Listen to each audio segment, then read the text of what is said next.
Go ahead. I'm Elvina from Ontario, California, and I lived in my home for, it was paid for anyway, but at 8 o'clock in the morning, the police banged on my door and telling me I had 40 minutes to get out, and I wanted to know what it was all about. He said, this home has been foreclosed on, and you're supposed to get out here and you got 40 minutes. And so I say, well, he say, I'm not going any place because I own this home. This is my home. And he said, do you want to go to jail? I said, do they feed you in the jail? They say, yes. I said, do you have a place to sleep in the jail? They say, yes. I said, well, here, take me to jail. I said, because I'm not leaving. This is my home. And so they told my daughter, you better get her out of here because we don't want to take her to jail. And so this is where I am. And so I was put out, and they locked up all my medications. I'm a heart patient. And they locked up all my medications and everything. I had to get out in 40 minutes. And so they told me while I was arguing with them, they said, you only have 15 more minutes, you know. So this is how they locked me out of my home. And so when I went to the county recorder's office, Countrywide and U.S. Bank had no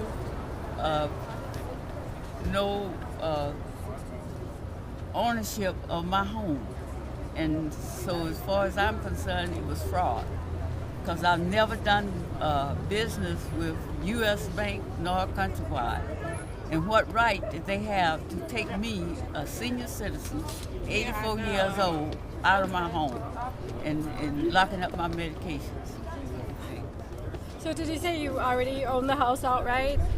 You weren't paying for the house, you already finished paying? I had finished paying for my home. So it was your house? It's my house. Does not belong to any bank? And no, because I went to the recorder's office to see who owned the home.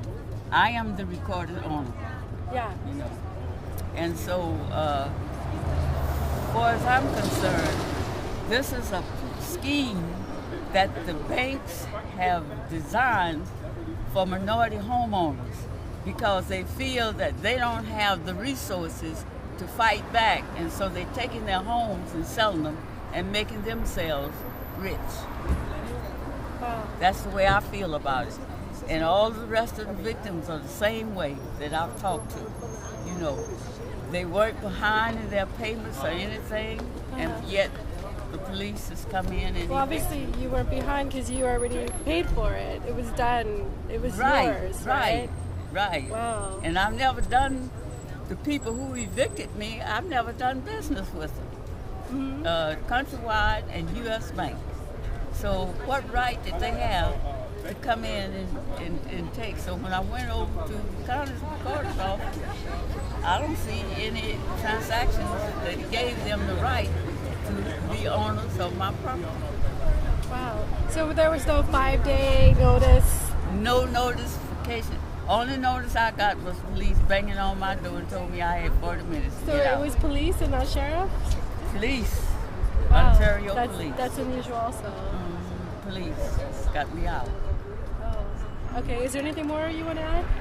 Well, I can't think of nothing. You know, being 84 years old, you can't think of everything. But you're also... But I think, you know, something should be done to come to the relief of these senior citizens who have built this country and then being treated like slaves and put out of their home, no place to sleep. And I also witnessed, too, a lady, they evicted her out of her home, and she had a retarded daughter. And she had to put diapers on her. So they came and locked her out, and locked the daughter out, and she had no place to change the daughter's diapers and everything. And so it's just awful the way they're going. And they're doing it to minorities because they feel that they don't have the resources to fight back. Wow, that's heartbreaking. And they're getting away with it. And something should be done because that's a violation to our rights. And then, too, if it wasn't for senior citizens, where would they be? Awesome. Thank you.